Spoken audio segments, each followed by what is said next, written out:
आज के लेक्चर में हम बात करेंगे about the two dose strategy, मतलब loading dose and maintenance dose. तो लोडिंग डोज अगर हम सरल भाषा में बात करें कि अगर किसी पेशेंट की कोई कंडीशन आप ट्रीट कर रहे हैं, ठीक है, उसको ट्रीट करने के लिए आपने सबसे पहले एक large amount of dose administer किया है, ठीक है। क्यों? ताकि आगे जाके पेशेंट के प्लाज्मा में उस ड्रग की कंसंट्रेशन कम नहीं हो जाए। अगर कंसंट्रेशन कम हो गई तो थेरापेटिक इफेक्ट शो नहीं हो पाएगा, ठीक है। इसलिए आपने क्या कर दिया, इनिशियली पेशेंट को एक लार्ज अमाउंट ऑफ डोज क्या कर दिया, एडमिनिस्टर कर दिया, ठीक है। उसको हम क्या बोलते हैं, लोडिंग डोज, ठीक है। और मेंटेनेंस डोज क्या होता है, अब आपने जो अमाउंट एडमिनिस्टर किया है तो वो भी तो कम तो होगा आगे जाके। ताकि वो कम ना हो, वो एक पर्टिकुलर कंसंट्रेशन पे मेंटेन रहे, उसको मेंटेन करने के लिए आपको कौन सी डोज एडमिनिस्टर करनी पड़ेगी, that is called as maintenance dose, ठीक है। तो ये एक ओवरव्यू है। डेप्थ में अगर हम बात करें तो उसको जानने से पहले आपको दो फैक्टर्स पता होने चाहिए। कौन कौन से? Volume of distribution and steady state plasma concentration. दोनों वीडियोस ऑलरेडी अपलोडेड है, तो आप जाके देख सकते हैं। तो सबसे पहले आता है वॉल्यूम ऑफ डिस्ट्रीब्यूशन। इसका मतलब क्या होता है? Volume of distribution is a measure of distribution of drug, ठीक है। It might not be real, so it is called as apparent volume of distribution, okay. इसका मतलब कि suppose this is a beaker, ठीक है। इस बीकर के अंदर दिस वाटर, ठीक है, और इस वाटर के अंदर सपोज आप कोई डोज एडमिनिस्टर कर रहे हैं, तो आप इसको इस तरह से समझ सकते हैं कि suppose this beaker is your body और आपकी बॉडी में प्लाज्मा है, तो this water is what, plasma concentration. और ये जो डोज है, जो बाहर से हम पेशेंट को मेडिसिन दे रहे हैं, वो क्या है, डोज, ठीक है। तो ये जो वॉल्यूम है, ठीक है, this volume in which drug gets dissolve in to reach a particular concentration. तो ये प्लाज्मा कंसंट्रेशन में जितना आप कोई पेशेंट को डोज दे रहे हैं, ठीक है, वो डिसॉल्व होगी to reach a particular concentration and particular target site, ठीक है। उसको हम बोलते हैं volume of distribution. It is a measure of distribution of drug. तो इसका मतलब क्या हुआ, suppose this is the blood vessel, ठीक है। इसके ब्लड वेसल के अंदर क्या है, दिस ये जैसे बीकर है, इसमें प्लाज्मा, इसमें वाटर है, वैसे ही क्या है, ये ब्लड वेसल है, इसमें आपके क्या है, प्लाज्मा है। तो प्लाज्मा, आपने कोई मेडिसिन बाहर से लिया, आपने कोई ड्रग पेशेंट को दी बाहर से, ठीक है, तो वो कहाँ पे जाएगी, सबसे पहले प्लाज्मा में जाएगी।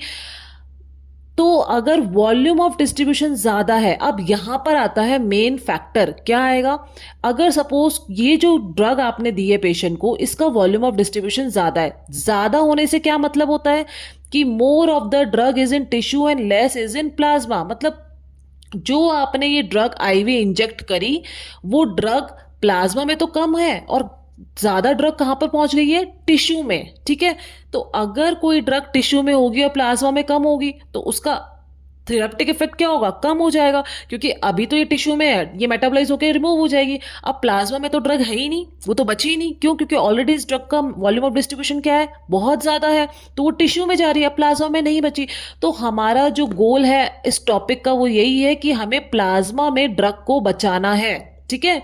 प्लाज्मा में ड्रग कैसे बचेगी, जब आप इनिशियली एक हाई अमाउंट में डोज देंगे कि जितना ये टिश्यू में जा रही है उतना जाती जाए, लेकिन प्लाज्मा में ड्रग बची रहे, उसको हम बोलते हैं लोडिंग डोज, ठीक है। आगे पढ़ेंगे। तो इसी चीज से वॉल्यूम ऑफ डिस्ट्रीब्यूशन पढ़ने के बाद आपको ये पता लगा कि लोडिंग डोज वही अप्लाई होगा, ये जो फैक्टर है वही अप्लाई होगा in which drugs having high volume of distribution are given, ठीक है। जो ड्रग जिनका बहुत हाई वॉल्यूम ऑफ डिस्ट्रीब्यूशन है, उन्हीं ड्रग्स के ऊपर लोडिंग डोज वाला फैक्टर अप्लाई होगा, ये आपको ध्यान में रखना है, ठीक है। This is very important. तो फॉर्मूला की बात करें अगर, तो volume of distribution is equal to dose administered IV divided by plasma concentration, ठीक है। जो भी आपने डोज दी उसको डिवाइड करना है प्लाज्मा कंसंट्रेशन। सो अगर वॉल्यूम ऑफ डिस्ट्रीब्यूशन ज्यादा है, अगर आप फॉर्मूला मैथमेटिकली भी देखें तो क्या है, वॉल्यूम ऑफ डिस्ट्रीब्यूशन ज्यादा है तो प्लाज्मा कंसंट्रेशन क्या होगा, कम होगा, ठीक है। That is called as high volume of distribution. जिनका हाई वॉल्यूम ऑफ डिस्ट्रीब्यूशन है उसी में हमको लोडिंग डोज का फैक्टर अप्लाई करना है, ठीक है, क्योंकि प्लाज्मा में तो कम रहेगा ड्रग का कंसंट्रेशन, उसको आपको बढ़ाना है, ठीक है। अब दूसरी बात करते हैं स्टेडी स्टेट प्लाज्मा कंसंट्रेशन। ये क्या होता है? अब देखो, जब भी आप कोई we are plotting a graph, concentration is on y axis and time is on x axis, ठीक है।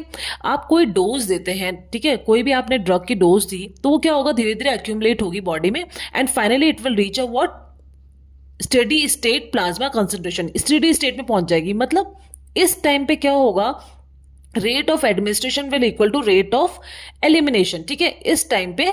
और ये स्टेडी स्टेट प्लाज्मा कंसंट्रेशन पहुंचने के लिए ड्रग को कितना टाइम लगता है? 4 to 5 हाफ लाइफ्स, ओके।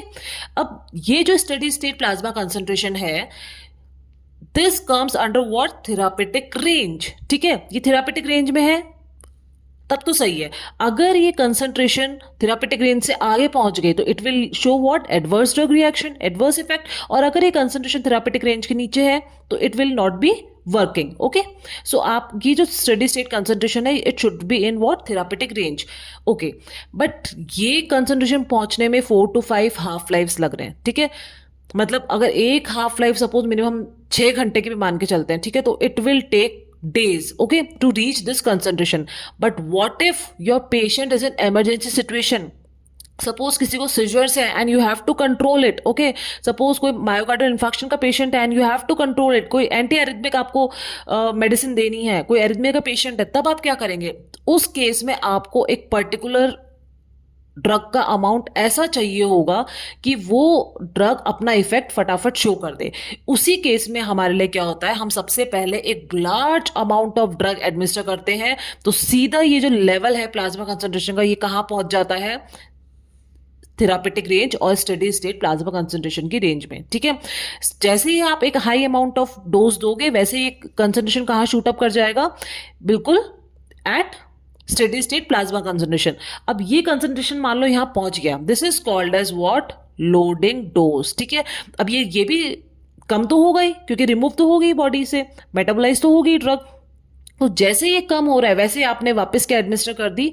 एक और डोज एडमिनिस्टर कर दी। अब ये जो डोजेस एक बार लोडिंग डोज के कंसंट्रेशन पहुंचने के बाद, लोडिंग डोज ने कंसंट्रेशन पहुंचा दिया मैक्सिमम। अब इसको मेंटेन करने के लिए जो आप एक्स्ट्रा ये जो आप डोज दोगे, इसको हम क्या बोलते हैं? maintenance dose, okay, so these are called as maintenance doses, got it? So this is the concept of steady state plasma concentration. Suppose आपने 100 मॉलिक्यूल्स एडमिनिस्टर किए, ठीक है, किसी पेशेंट को फीवर था तो आपने एक कोई एंटी या फिर आप एंटीपायरेटिक आपने कोई भी मेडिकेशन एडमिनिस्टर करी, उसके 100 मॉलिक्यूल्स एडमिनिस्टर किए, ठीक है। अब क्या हुआ? ये जो मेडिसिन है 100 मॉलिक्यूल, ये 100 मॉलिक्यूल पे ही वर्क करेगी। तो क्या हो गया? इसमें से 50 मॉलिक्यूल्स क्या हो गए?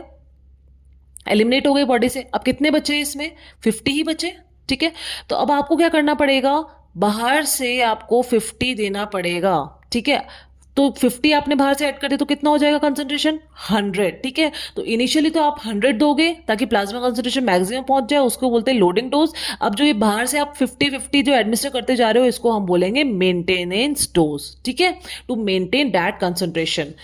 सो next, what is loading dose? A large dose, that is loading dose, it administered to attain the steady state quickly, ठीक है। आपने steady state plasma concentration quickly achieve कर लिया with the help of what? Loading dose. And to maintain the plasma concentration, smaller dose is given, that is called as maintenance dose. अब इसको आपको maintain करके रखना है, ठीक है। अगर suppose आपने academically बहुत अच्छा, आपने आपकी फर्स्ट रैंक आ गई, ठीक है, अब सपोज फर्स्ट रैंक को आपको मेंटेन करके रखना है, तो that is called as what? Maintenance dose, ठीक है। जो स्मॉल अमाउंट ऑफ डोज आप एडमिनिस्टर करते जा रहे हो ताकि लोडिंग डोज का कंसंट्रेशन मेंटेन रहे, उसको हम बोलते हैं मेंटेनेंस डोज। तो loading dose is mainly use for drugs having long half life and large volume of distribution. ये हम पहले ऑलरेडी देख चुके हैं, ठीक है। जिन भी ड्रग्स का वॉल्यूम ऑफ डिस्ट्रीब्यूशन ज्यादा है, क्यों? क्योंकि प्लाज्मा में तो वो कम है, तो हमें तो क्या करना है?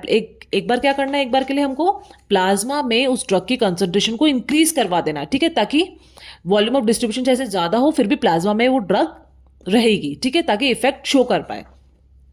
So it is basically given to load the tissue stores or to saturate the tissue stores, ठीक है। So volume of distribution is the main determining factor for loading dose. तो अगर हम फॉर्मूला की बात करें तो आपने देखा था volume of distribution is equal to dose divided by plasma concentration.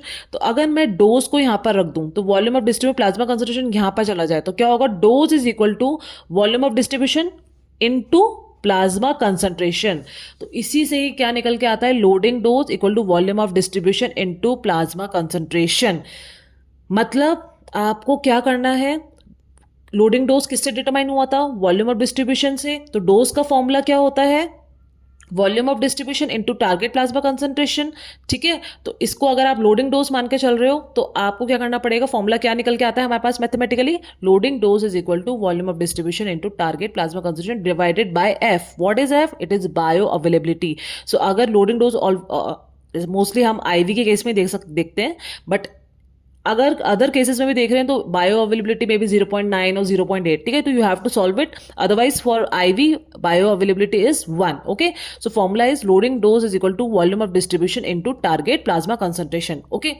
अब क्या हो रहा है, सपोज जैसे मैंने बताया था ये बॉडी है, बीकर में जो वाटर है, ठीक है, दिस इज प्लाज्मा कंसंट्रेशन। तो अब क्या हो रहा है, जो डोज आप एडमिनिस्टर कर रहे हो वो रिमूव भी तो होगा, मेटाबोलाइज भी तो होगा। मेटाबोलाइज मतलब क्या हो रहा है कि बॉडी से ड्रग क्लियर हो रही है। अब क्या फैक्टर निकल के आ रहा है, क्लियरेंस, मतलब amount of plasma that is completely cleared of a drug per unit time. तो पर यूनिट टाइम में ये जो क्लियर हो रहा है, ये जो प्लाज्मा का जितना अमाउंट अब ड्रग से क्लियर हो रहा है, मतलब ड्रग रिमूव हो रही है पर यूनिट टाइम में एक पर्टिकुलर अमाउंट ऑफ प्लाज्मा से, उसको हम क्या बोलते हैं, क्लियरेंस। तो ये जो रिमूव हो रहा है इसको आपको क्या करना पड़ेगा, मेंटेन करना पड़ेगा। और इसको मेंटेन करने के लिए आपके पास क्या है, मेंटेनेंस डोज, ओके। सो मेंटेनेंस डोज का क्या हुआ डिटरमाइनिंग फैक्टर, भाई लोडिंग डोज में वॉल्यूम ऑफ डिस्ट्रीब्यूशन था, तो मेंटेनेंस डोज में क्या हुआ, क्लियरेंस हुआ, ठीक है।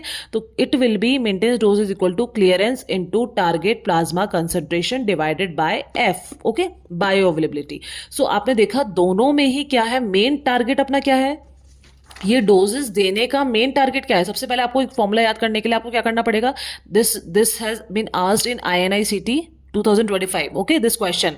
सो फॉर्मूला याद करने के लिए आपको क्या करना पड़ेगा, लोडिंग डोज और मेंटेनेंस डोज हम क्यों दे रहे हैं, ताकि हमारा एक टारगेट प्लाज्मा कंसंट्रेशन अचीव हो। दोनों का ही मेन गोल क्या है, टारगेट प्लाज्मा कंसंट्रेशन हमें अचीव करना है, ठीक है।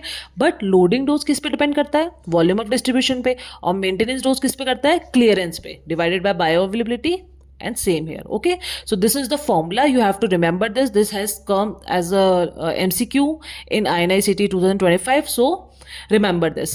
So इसका application क्या है, suppose कोई patient है of myocardial infarction, ठीक है, so that patient should be given what, aspirin 325 milligram, ठीक है, for angina, okay, and clopidogrel 75 milligram to break clot, and atorvastatin 80 milligram, okay, for dissolving triglycerides, okay.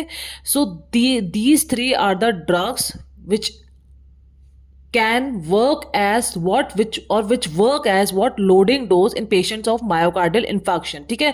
फिर जब ये patient administer आप ये patient को एडमिनिस्टर कर देंगे, suppose there is a case, ठीक है, जहां पर patient can be patient is showing symptom of myocardial infection, okay, so you can give these drugs. This will work as loading dose, and until that time period you can take that patient to hospital, okay, for further steps. So this is called as loading dose and maintenance dose. This is the concept and it's a very important topic. Thank you.